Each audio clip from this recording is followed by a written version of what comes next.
Summer holidays வந்தாச்சு நம்ம GT Holidays வந்தாச்சு. GT Holidays, South India's #1 travel brand. மார்க்கெட்லயே கம்மி சேதாரத்துல இன்னும் 1% தள்ளுபடி கொடுப்போம். ஓகே, வைரநக கேரட்டுக்கு 5000 தள்ளுபடி கொடுப்போம். தள்ளுபடி திருவிழா. இன்னைக்கு குழந்தைகள் வளர்றத எனக்கு பார்க்கறதுக்கும் நாங்க வளர்ந்த விதத்தை பார்க்கறதுக்கும் அணுகுமுறைகள் வித்தியாசமாக இருக்கிறது. நீங்க குழந்தைய பார்த்துக்கோங்க, நான் வேலைக்கு போறேன், நீங்க வீட்டில் இருங்கன்னு சொன்னாங்க. எல்லாத்துக்குமே நான் ஓகேன்னு வந்து அவங்களுக்கு அட்ஜஸ்ட் பண்ணிட்டு தான் நான் போனேன். ஆனாலும் வந்து அவங்க என்னமோ ஒரு கொஞ்சம் அப்போது அங்கே போகும்போது பார்த்தா அங்கே இனி ஒரு டாக்டரோட இவங்களுக்கு ஒரு தொடர்பு. அப்புறம் என்ன நாங்கள் தோண்ட பார்க்கும்போது பார்த்திங்கன்னா இவங்களுக்கு படிக்கும் பருவத்திலேயே இவங்களுக்கு ஒரு காதல் மலர்ந்துருக்குது. பசங்களும் எல்லாத்துக்கும் அட்ஜஸ்ட் பண்ணி போகுதுங்க. பாவப்பட்ட ஜென்மம், ஆண் பாவம் பொல்லாதது. நிறைய பசங்க ரொம்ப நல்ல பசங்க இருக்காங்க, பொண்டாட்டி படிக்கணும்னா படிக்க வைக்கிறவங்க இருக்காங்க. அதில் படித்து நல்லா வந்து ஃபேமிலி நல்லா இருக்கிறவங்களும் இருக்காங்க. ஒரு சிலர் வந்து படிக்கும்போது வந்து வேற ஒரு நபரோட நட்பு ஏற்பட்டுறது, அப்புறம் அவங்களோட போக ஆரம்பிச்சிடறாங்க. அப்போ வந்து டிவோர்ஸ் வேணும். நக்கீர நேயர்களுக்கு வணக்கம், நான் விஜய் அரிகரசுதன். டிடெக்டிவ் மாலதி மேம் அவங்க ஹேண்டில் பண்ண பல கேசஸ் பற்றி ஒவ்வொரு எபிசோட்லையும் பேசிகிட்டு இருக்காங்க. இன்றைக்கும் அதே மாதிரி ஒரு கேஸ் பற்றி தான் பார்க்க போகிறோம். வணக்கம் மேடம். வணக்கம் தம்பி. என்ன சொல்ல போகிறீங்க மேடம்? இந்த ஆண் பாவம்னு ஒரு படம்லாம் எடுத்தாங்க, ஆண்கள் பாவம் தானே? ஆமாங்க மேடம். அது உங்களுக்கு சாதகமாக இன்றைக்கி ஏதோ பேசலான்னு இருக்கேன். சரி சொல்லுங்கள் மேடம். ஆக்சுவலாக வந்து இப்போ வந்து எல்லாமே ட்ரெண்டெல்லாம் மாறிக்கிட்டே இருக்குது. நாங்கள் படித்த காலத்தில் நான் வந்து இன்ஜினியரிங் படிக்க வைக்கும்போது அப்போல்லாம் வந்து +2 முடிச்சாலே கல்யாணம் பண்ணி கொடுக்குற காலம். அப்படியே மீறி படிக்க வச்சாங்கன்னா கூட ஏதோ ஒரு பிஎஸ்சி பிகாம் படிச்சுக்கிட்டு இருக்கே இல்லையே டபுக்குன்னு கல்யாணம் பண்ணி தள்ளி விட்ருவாங்க. அந்த டைமில் வந்து எங்கள் அப்பா வந்து இன்ஜினியரிங் படிக்க வைக்கிறாங்க. அது வந்து அவங்க தங்கச்சிகளுடைய ஏற்பட்ட பாதிப்பு. ஒரு தங்கச்சியோட கணவர் வந்து இறந்துடுறாரு குழந்தை 1 வயசு இருக்கும்போது. இன்னொரு தங்கச்சியோடைய ஹஸ்பண்ட் வந்து விட்டுட்டு போய் ரீமேரேஜ் பண்ணிக்கிறார். நாங்கள் கன்சர்வேட்டிவ் கம்யூனிட்டி அப்படிங்கிறதுனால இவங்க எந்த இதுக்குமே கோர்ட் கேஸ் எதுவுமே நாங்கள் போகவே இல்லை. ஸோ இதை மைண்டில் வச்சுட்டு நம்ம பிள்ளை நாளைக்கு யாரோட உதவியும் நாடி இருக்கக்கூடாது அப்படிங்கிறதுக்காக படிக்க வைக்கும்போது எங்கள் சமூகத்தில் வந்து எல்லோரும் வந்து பொம்பளை பிள்ளை போய் இன்ஜினியரிங் படிக்க வைக்கிறியா? ஸோ எங்கள் இதில் வந்து நான் இன்ஜினியரிங், எங்கள் அப்பாவோடைய இன்னொரு பிரதரோட பொண்ணு வந்து டாக்டர். ஸோ இப்போ நாங்கள் வந்து இப்படியே பார்ப்பாங்க, என்ன எதுக்கு இந்த பொம்பளை பிள்ளைகளெல்லாம் படிக்க வச்சுக்கிட்டு அப்படிங்கிற மாதிரி தான் இருக்கும். பட் இருந்தாலும் நம்ம படித்தோம். நாங்கள் வந்து படிக்கும்போது நிறைய ரெஸ்ட்ரிக்ஷன்ஸ், நிறைய இது. இன்னும் பார்க்க போனால் இன்றைக்கி குழந்தைகள் வளர்றத எனக்கு பார்க்குறதுக்கும் நாங்கள் வளர்ந்த விதத்தை பார்க்கறதுக்கும் அணுகுமுறைகள் வித்தியாசமாக இருக்கிறது. சின்ன குழந்தை ரைட்ஸ் பற்றி பேசுது, நீ யார் என்ன கேட்குறதுக்குன்னு சொல்லுது. இதுக்கு ஏற்கனவே நான் உங்ககிட்ட சொல்லிப்பேன். ஒரு 10th படிக்கிற பொண்ணு வந்து நோட் ஃபோட்டோ எடுத்து அப்லோட் பண்ணுதுன்னு ஒரு கவுன்சிலர்கிட்ட கூட்டிகிட்டு போனால் அந்த பொண்ணுக்கு வந்து அவங்க அப்பா அம்மா வந்து அதை கொஞ்சம் கவுன்சிலிங் கொடுங்கன்னு சொன்னால் அந்த பொண்ணு சொல்லுதான், எங்கள் அப்பா அம்மாவுக்கு கவுன்சிலிங் கொடுங்க, it's my body my rights, what is their problem அப்படின்னு கேட்குதுன்னு சொல்கிறாங்க. அப்போது எல்லாமே அணுகுமுறைகள் எல்லாமே வித்தியாசப்படுகிறது. இப்போ நாங்கள் அந்த காலத்தில் வந்து பெண்கள் வந்து வீட்டு வேலைகளையும் செய்துக்கிட்டு வெளியில் போய் நம்மளை வந்து நிலைநாட்டணுங்கிற அளவுக்கு கஷ்டப்பட்டு நிறைய போராட்டத்துக்கு நடுவில் நம்ம இந்த பீக் வந்திருக்கோம். அதை வந்து நிறைய இவங்களுக்கு சலுகைகள் நாங்கள் பெற்றுக் கொடுத்துருக்கோம், இந்த போராடிய பெண்கள் நாங்கள் இந்த ஜென்ரேஷனுக்கு. ஆமாம், ஆனால் அது வந்து சரியான முறையில் பயன்படுத்தப்படுகிறதா அப்படிங்கிறத இந்த கேஸா கேள்விக்குறி. ஓகே சரிங்களா? இந்த கேஸும் கிட்டத்தட்ட இது ரிலேட்டடு தான்.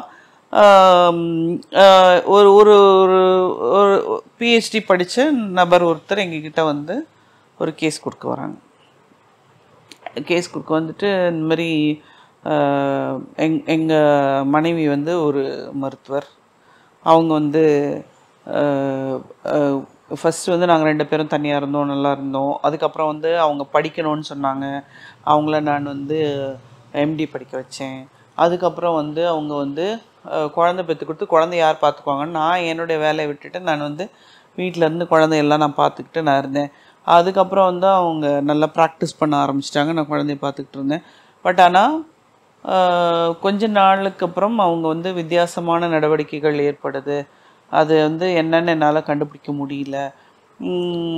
இப்போ வந்து என்ன பண்ணிட்டாங்கன்னா நீ இங்கே இருக்காத போன்னு சொல்லி என்னோட பயங்கர தகராறு பண்ணிக்கிட்டே இருந்தாங்க டெய்லியும்.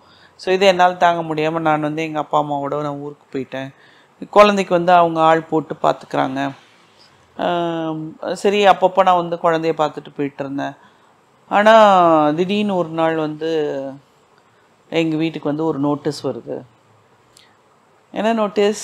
டைவர்ஸ் தான். நோட்டீஸ். ஸோ பரவாயில்ல, நல்லா கரெக்டாக. இல்லை, நோட்டீஸ்னாலே அதே தானே. அதுக்கப்புறம் வந்து பார்த்திங்கன்னா எனக்கு என்ன பண்ணுறதுன்னு தெரியல, அதனால தான் உங்களோட உதவியை நாடி வந்திருக்கேன் அப்படின்னாங்க.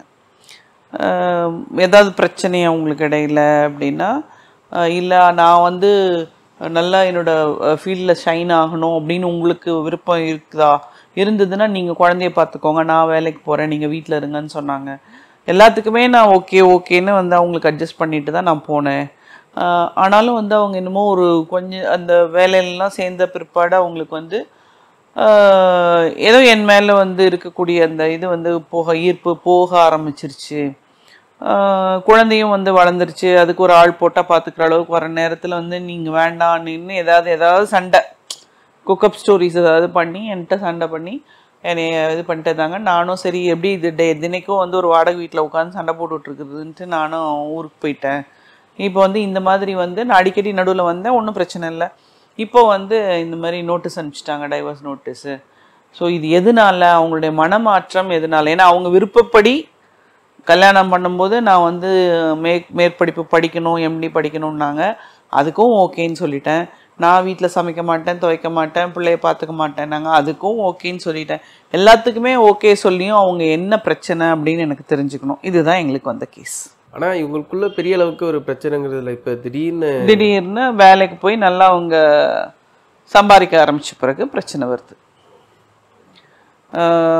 அப்போது வந்து நாம் வந்து கையில் தூசு தட்டியெல்லாம் எடுத்துகிட்டு போய் பார்ப்போன்னு சொல்லிவிட்டு அவங்கள பார்க்க போகிறோம்.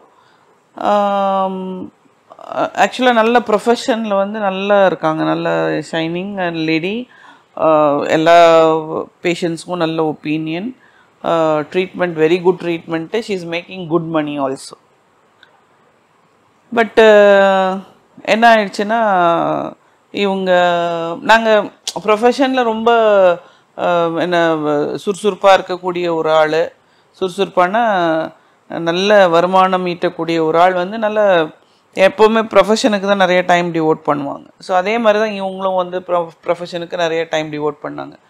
பட் ஆனால் அக்கேஷ்னலாக ஒரு சில நேரங்களில் அவங்க வந்து தன்னோட அப்பாயின்மெண்ட்ஸை கேன்சல் பண்ணிடுவாங்க. அதாவது இந்த நேரத்தில் எனக்கு அப்பாயின்மெண்ட் இருக்கக்கூடாது, ஃபிக்ஸ் பண்ணும்போதே வந்து அந்த டைமிங் இல்லாமல் ஃபிக்ஸ் பண்ணிக்கிட்டாங்க.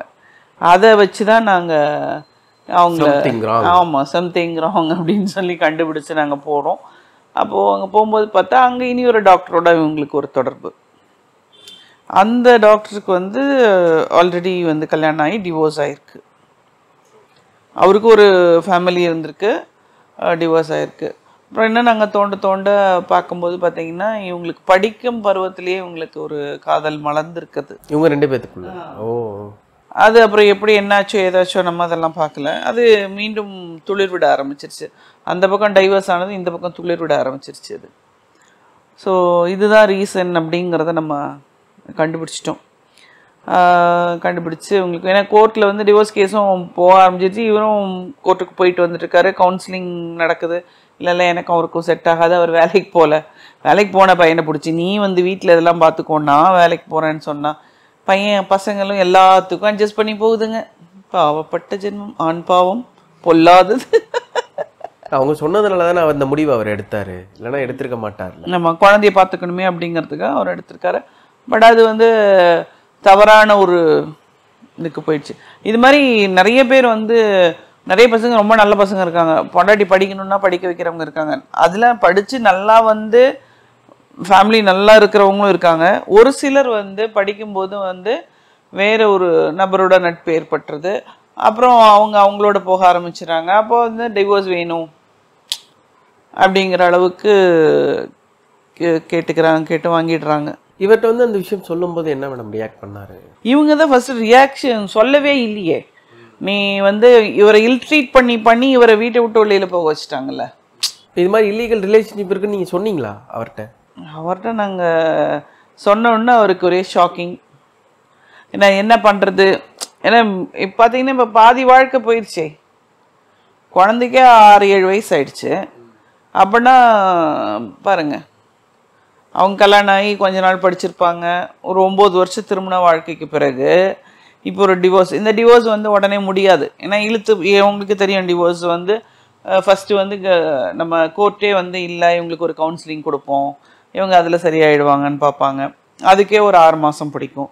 அதுக்கப்புறம் மீண்டும் வந்து நம்ம வழக்கு வர ஆரம்பிச்சதும் ஜஸ்டிஸ் வந்து 2 பேர் கூடயும் கொஞ்சம் பேசுவாங்க. நீங்கள் ஏம்மா விட்டு கொடுக்கக்கூடாது, நீ ஏன்ப்பா விட்டு கொடுக்கக்கூடாது, எல்லாம் முடிஞ்சு வரத்துக்கு ஒரு 2 வருஷம் ஆயிரும். இவர் பிஹெச்டி வேறு முடிச்சிருக்கிறாரு, வயசை பார்த்துக்கோங்க. இப்போ இப்போயே 10 வருஷம் ஓடி போச்சு. இன்னும் ஒரு